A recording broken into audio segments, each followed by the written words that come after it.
It was another weekend full of goals and drama in League 2, and in today's video we are going to be reviewing all the matches from game week 31. We saw Chesterfield thump Doncaster, Bromley stun MK Dons, and Crewe get battered at home by what was a couple of weeks ago a relegation-threatened Newport County. Walsall lost once again as well. I think they've only got 1 point in their last 12. So make sure to drop a like on there for me and subscribe to the channel as well if you are new. Get your thoughts in down in the comment section down below and let's get into it. Let's start firstly then with the Thursday night kickoff between Chesterfield and Doncaster as Paul Cook's side absolutely ran rampant in this game. Now I actually caught the second half of the match and I was really surprised to see how poor Doncaster were, in all honesty. But you look at pretty much all the Chesterfield goals, they're major errors from numerous different Doncaster players, apart from maybe their fourth goal. The first one, I've no idea what Sharman Lowe's doing. He ends up just sunbathing basically, even though it's like 8 o'clock at night. The second one, again, Sharman Lowe's jumped for a ball which is not even been headed towards goal yet. And then obviously Luke Molyneux pulls a goal back with a really nice finish, to be fair, after originally some good defending from Jamie Grime. The third goal though, I feel like killed the momentum for Doncaster so early on in the second half, but Donny's midfield just seemed to be absolutely nowhere. The fourth goal is well worked, to be fair, but I think the centre-halves could be marking a bit better. Then Doncaster, I think, do manage to pull a goal back with a really scrappy goal from a set piece. It didn't really know, no one really knew who it had actually come off, but the keeper just ended up in no man's land, and then they went straight up the other end and scored again after an error from Jay McGrath. But statistically, it did seem like quite an entertaining game. Both sides would obviously want to be winning the match, but Chesterfield clearly very clinical. 7 shots on target, 5 goals. I think you could put that down a little bit to the individual errors, but where does that leave both sides in the table then at this moment in time? Obviously Doncaster, after a really good run of form, they'll be hoping that it is just a little bit of a blip, but because they've played a game more than the entirety of the top 6, they could really do without results like this. It doesn't really help their goal difference all too much, and obviously, you know, whenever you concede 5 goals,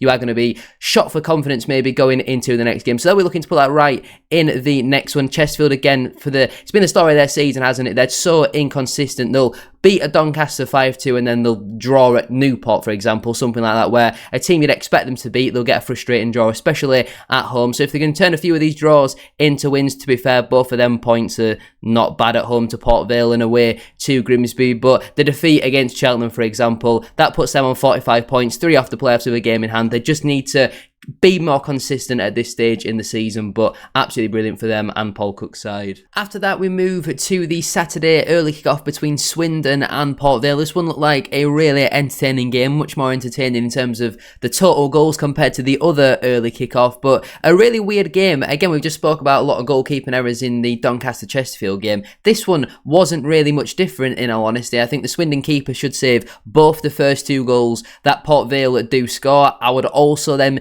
maybe argue the Port Vale keeper would be wanting to do better with Dan Butterworth's goal, and maybe I'm being a bit harsh, but I also think he should potentially do a bit better for the third goal. But an absolutely outstanding strike from Cottrell, to be fair. In terms of the stats then, it seemed like quite a balanced game, to be fair. You know, Swindon had more of the ball, but Port Vale had more total shots, obviously created more XG as well. But obviously since Ian Holloway's gone in at Swindon, they had a really poor start, but recently they have turned it around. I don't think they're ever going to complain about scoring 3 goals against a promotion challenging team. The problem though, and frustration really for Port Vale, is conceding 3 goals against a team who for the large part of the season have been very weak defensively and haven't really scored too many goals is going to frustrate them a little bit. But I don't think neither side's really going to complain too much with a point on the balance of things. Obviously the third goal that Port Vale do score, it's nice to see Laurent Talaj finally stepping up and scoring a couple of goals as well, but it's really unlucky, couple of deflections, and it just falls perfectly to the former Aldershot man to drill into the back of the net. In terms of where it leaves both teams in the table then, Port Vale now 3 points off of third with a game in hand, but again still 1 point now off of slipping out of that top 7. They're at least at 5 games unbeaten though, which is very positive, and their draws, again, they're not awful. You know, 1-1 away at Chesterfield and 3-3 away at Swindon. It could certainly be a lot worse. Swindon though, I think 11 points off the playoffs, 10 points off the playoffs, having played a game more. I can't see them getting into it, but they're clearly very far away now from relegation, 15 points above the drop zone. They've been on a really good run of form under Ian Holloway, so big credit to him and his side, and they'll probably take the point in the end, especially after scoring 3 goals. Into the other early kickoff then on Saturday, my team Bradford City got back to winning ways in the league with a 1-0 win over Harrogate. I predicted a 1-0 win, we got the 1-0 win. We've had a lot of them recently against the sort of hoodoo type of teams where we'd normally struggle over the last couple of seasons, but it goes to show that last week against Wimbledon was just a blip. 7 home league wins in a row now for Bradford City, thanks to the winner from Anthony Sarcevic. Got the goal inside the first 90 seconds and not really a lot else happened in the game. Both teams had some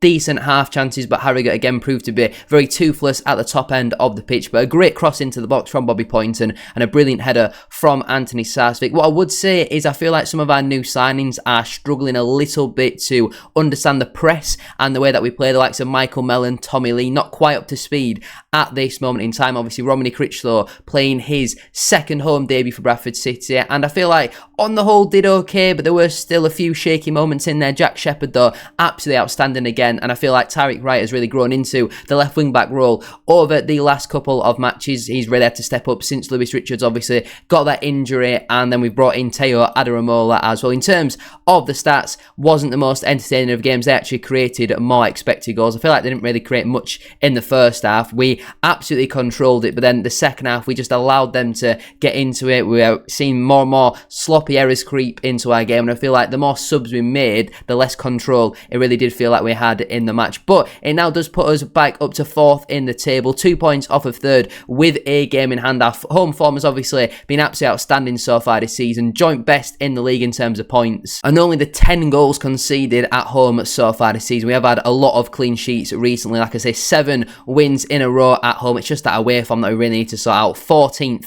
in the table, just 3 away wins all season. Thankfully, we have Accrington at home on Tuesday night, who are 15th in the away form table, so I'm feeling pretty confident about that game. In all honesty, it might potentially see us move back into that top 3. I don't know if Doncaster or Notts County play, because on Tuesday it's not a scheduled game week fixture match if that makes sense, but I think there's like 8 or 9 matches on Tuesday, so I'm looking forward to it. I would assume that all the teams that are on 28, 29 games will probably play on Tuesday, but job done. Always nice to get one over on your rivals at the end of the day. Shame Callum Kavanagh came off with an injury at half-time. Hopefully that is not too serious, but I think job done's the best way to describe this one. Accrington 0, AFC Wimbledon 0. I just feel like this is a pretty boring game, in all honesty. Both sides had the half chance, but there was literally 1 shot on goal in the entire match. Accrington didn't have a shot on goal. Wimbledon just had the one. There's not really much to say about this. I'm sure Wimbledon will be a bit disappointed not to get the breakthrough. It obviously has seen them slip down to 5th in the table, but they do have a few games in hand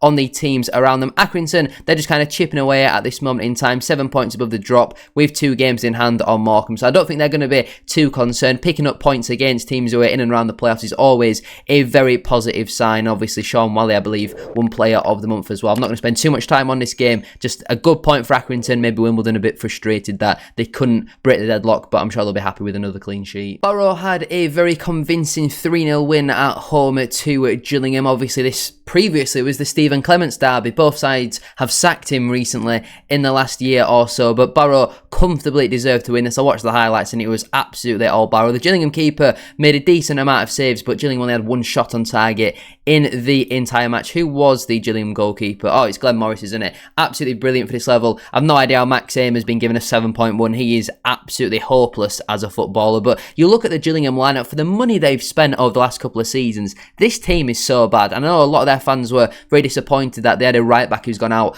on loan, but brilliant for Barrow, brilliant for Andy Wing. Obviously, they brought in Ben Whitfield on transfer deadline day. He's always going to bring the talent, the creative flair in that final third, but Bradford City loanee Tyler Smith on the score sheet again. That's 2 goals for him now. He was only on the pitch for 4 minutes or so. Another assist for Ben Jackson. He's an absolutely incredible talent. In terms of where it leaves both teams then in the table, I can't see either side really doing much this season, although Gillingham are in free fall at the moment, and I didn't really understand the appointment of John Coleman at the time because they weren't getting promoted or relegated this season. They've only given him until the end of this season, so I don't really understand the appointment. What are they building for the long term? It just doesn't really make sense to me. They haven't got that new manager bounce. A lot of their players just seem to be cruising towards the end of the season. There's some very big earners in that squad as well. I do think there'll be 2 teams worse than Gillingham this season, but going into next year, it certainly doesn't look great when the players don't know who's even going to be their manager next season as of right now. In terms of Barrow, great for them to get another win. 2 wins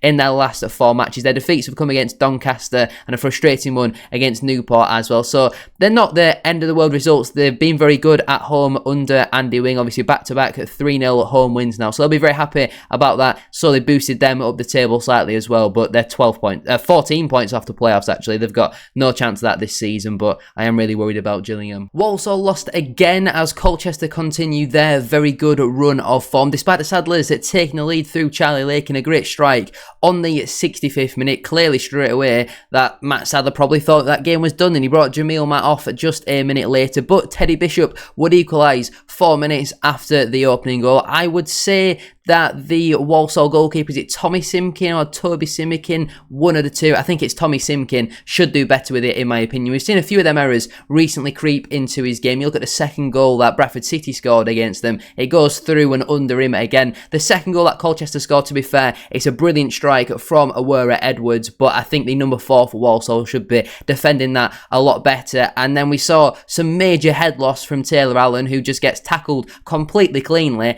And as the Colchester players then running to get back into position because Walsall are on the counter, Allen just completely boots him off the ball. I think he's very lucky that he's only going to miss the 1 game for that, because obviously it was deemed a second yellow card, but it's clearly violent conduct. I would be surprised if he's not given an extended ban for that. I know it was a second yellow card offence is what it's gone down as, but clearly violent conduct and a sign of maybe frustrations creeping in for Walsall. We saw that against Bradford City, obviously being a Bradford City fan, where when things weren't going their way, they were then just going around trying to hurt the opposition, which I didn't really like. I think it was the number 4, McKenty, I believe, who just smashed Brad Halliday for absolutely no reason. Again, we've seen it in this one for Walsall. There were people talking a couple of weeks ago about Walsall being the best ever League 2 team. Right now, I think there's a lot of people nervously looking over their shoulders from the Walsall point of view when there were so many points clear. Now just 1 picked up in their last 12. Compared to Colchester though, they're on an outstanding run of form at the moment, just 8 points off the playoffs with a game in hand. With the form that they're in,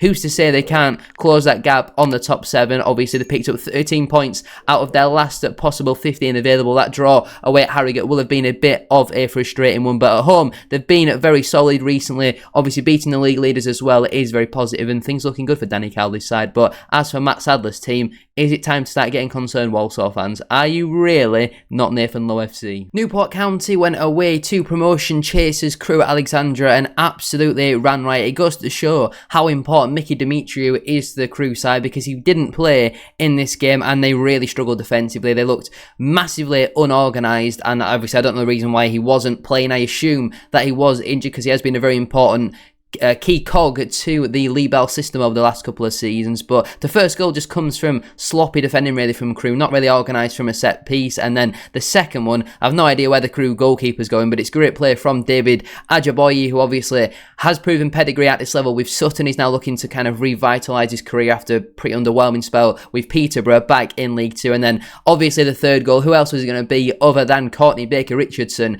to get on the score sheet against his former club? He basically runs half the length of the pitch to the halfway line to cup his ears to the Crewe fans. I'm sure that's something that everybody wants to do. I saw a couple of Crewe fans complaining on Twitter about a penalty they should have had. It is the most blatant dive you will ever see, and I cannot believe Crewe are complaining about referee decisions. They've had all of them go their way this season, and if only the Newport players would have swarmed around the referee and bullied him into making a decision and actually got the Crewe player booked for a terrible dive. But in terms of the league standings then, Crewe have been on a bad run of form recently. No win in their last 4, just 2 points picked up out of their last possible 12. I think I've seen them slip from 2nd all the way down to 8th. It goes to show how tight this league is at the moment. But Newport, after a recent run of being in free fall, 3 straight wins on the bounce, 10 points picked up out of their last possible 12 available. They're now clear from any danger of relegation, being 13 points above the drop, having a game in hand as well. Brilliant win for Nelson Jardim's side, and obviously Crewe's home form recently has taken a bit of a hit. Normally very strong at home, but you look at the record here, 1 point picked up out of their last possible 9 available at home.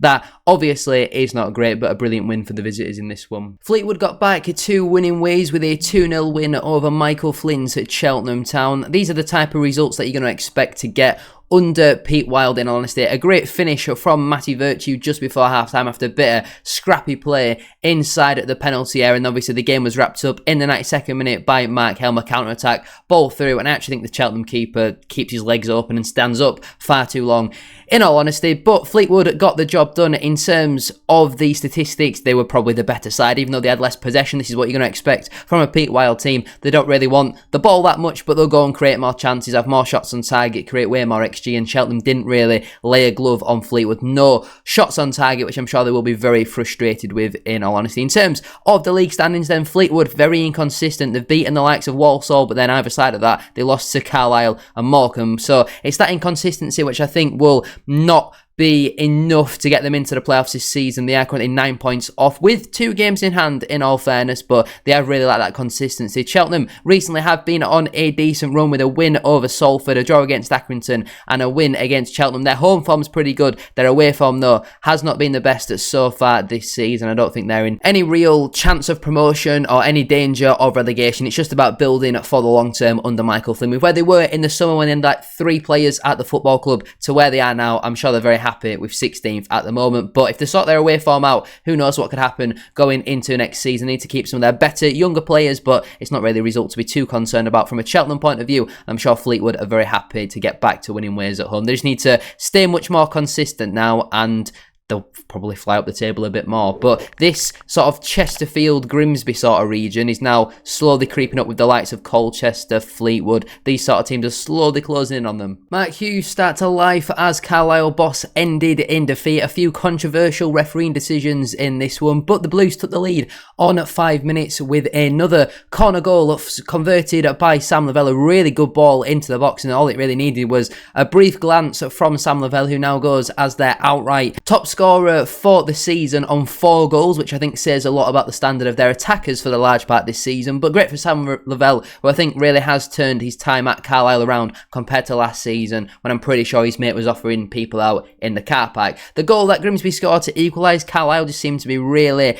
unorganised and kind of really expansive, which I think you can't really afford to be doing when you're 1-0 up away from home. And I couldn't see on the highlights where the initial play really came from, but they seemed to be far too exposed. Grimsby obviously had an overload on the far side. I know the strike does take a bit of a deflection. Before that, there was a fair few chances for Grimsby. Carlisle hit the post and Hugo couldn't quite convert. And then the penalty decision, which I have seen, is obviously the one that gets given for Grimsby. I have seen a penalty claim from Carlisle where it looks to me like the goalkeeper saves it and the Carlisle fans call for handball. Again, I've only got one angle of that. The penalty that Grimsby get, I think, again, on the angle that I can see on, obviously, the one that's posted on YouTube from the highlights, I can understand why the referee might have given it, but what makes me think it's not a penalty is the Grimsby player is still stood up as he's already gone past Lavelle, and then it's once he goes past him, he then goes down, which I'm not too sure. I can see why he's given it. I can see why the Carlisle fans will be frustrated, but I would love to have seen a clip of the Joe Hugill yellow card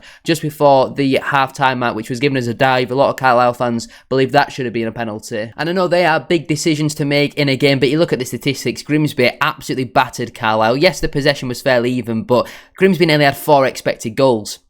And I know they had a penalty in there, but 26 shots to 6, 11 on target to 3. I thought Gabe Breeze made some good saves at times despite actually spilling it. He did eventually claim it and obviously didn't end up costing his team a goal. But if you're a Grimsby fan, you're looking at the underlying numbers, you're really happy going into the remainder of this season. I felt like they could have done more business in January to really push for the playoffs, because obviously they are 9th at this moment in time, and obviously back-to-back wins for them now, just 3 points off the playoffs with no games in hand. But you look at Carlisle, it's very, very sorry state of affairs for them down at the bottom of the table. Still only 5 points from safety, having played the same amount of games as Tranmere, who are in worse form really than Carlisle, but they need to start picking things up. They need to start scoring goals. They got a horrible goal difference as well. 5 points is a lot to pick up when you're constantly losing football matches. You know, they've conceded 7 goals in their last 2 games. Will Mark Hughes be able to turn things around there? I'm not entirely sure, in all honesty, but the positive signs are certainly there for Grimsby, who are obviously very happy with their back-to-back wins. Bromley got back to winning ways with a 1-0 win away to MK Dons, and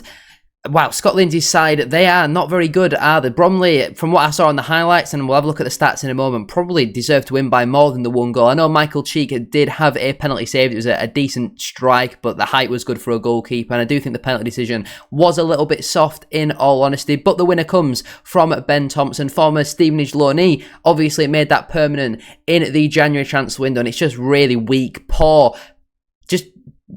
I don't even know how to describe amateurish defending from MK Dons. You know, the midfielders just not tracking runners. Everyone's standing around. There's no organisation, and it's all well and good having these technical players who can play pretty football, passing the ball side to side. But sometimes you just need someone who's going to go, you do that job. You do that job. I know they tried to get Mickey Demetriou in the January transfer window. I think Crewe turned down a £300,000 bid, which is mental numbers for a 35-year-old, and the fact he got rejected as well is crazy, but that's exactly the type of player they need in their team at the moment. But if we have a look at the stats, Bromley, well, obviously they didn't really have much possession. The XG is heavily in Bromley's favour. Again, I know they did have a penalty. The amount of shots was fairly even, but Bromley had a fair amount more on target. They hit the post as well quite late on, and you look at where MK Dons now are in the table. They're 14th. They've got 3 defeats in their last 5, just 1 win in their last 5 as well. They're now 10 points off the playoffs, yes, with a game in hand.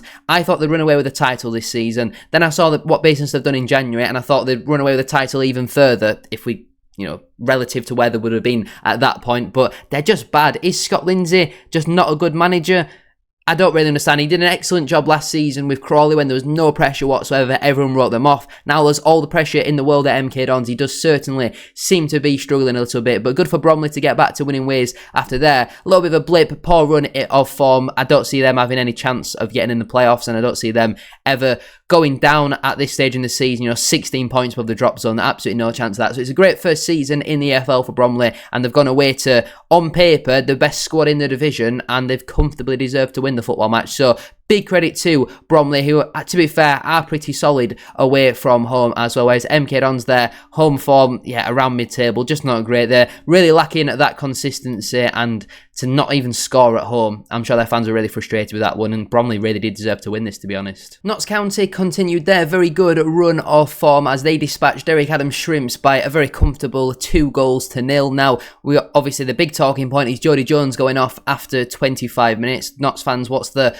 early signs of the severity of that injury? I'm not too sure why, but this yellow card for Paul Lewis was put in the highlights. I didn't really understand it. It's just a yellow card. It's not a great challenge, but there's no way that can ever be a red card. I don't know if that's what maybe Notts fans are trying to call for. The opening goal is really poor goalkeeping from Schofield, who made a really good save, I think, from Will Jarvis in the first half. I've no idea what he's doing here. A cross comes into the box, and it's not really whipped in, it's not fizzed in, and he just parries it straight into Charlie Whitaker, who does get his first goal for Notts County, and then 9 minutes later the lead is doubled thanks to Alassana Jatta. Long ball from, I think it probably was Alex Bass. I don't think it quite showed it in the highlights, but Jatta just uses his body very well, rolls one defender, bodies off David Tatonda, and then he goes around the keeper and taps it into a back of the net. Jatta can do all that hard work and score a really nice goal like that, a very brilliant individual solo effort, but then in the first half he missed an absolute sitter from a brilliant ball in from Jody Jones. In terms of Morecambe, they had the odd chance or two. Dacker's missed another opportunity, but I'm sure they were just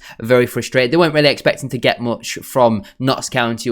Losing away at Notts County is not what's going to potentially relegate them this season, despite having the odd chance in there. Again, you'd expect Notts County to dominate possession, but they still had 13 shots, still had 5 on target. They've not gone there and absolutely disgraced themselves. In terms of Notts County, then, like I mentioned earlier, they've continued their very good run of form, just 6 points behind Walsall now at the top of the table. There is still that 3-point gap between themselves and 4th place as well, and obviously they do have a game in hand on Doncaster, Salford, Crewe, these sort of teams that are around them, but Wimbledon do have a game in hand on them. Even if they win that though, Notts County will still be above them. I obviously was very concerned when I saw Dan Crowley departed. At this stage, it's clearly proving to be pretty positive signs for Notts County, but we'll see come the end of the season. Notts fans though, I'm sure you're very happy with yet another home win. I think this was the frustrating draw against Bromley. You look at that, they'll be on 55 points, but it's all if, buts and maybes. In terms of Morecambe, I'm still backing them to survive this season, just 3 points from safety, and I think they definitely will catch Tranmere, who are absolutely awful. Morecambe are showing the fight. I think they will start scoring goals again. They proved it last week against Fleetwood, and I'm confident Morecambe will stay up, to be honest. Keeper Doolican was back terrorising League 2 defences as his brace meant Salford City professionally dispatched of the struggling Tranmere Rovers. So after the game, there's some fans had waited for the Tranmere players, and there's a bit of a back and forth.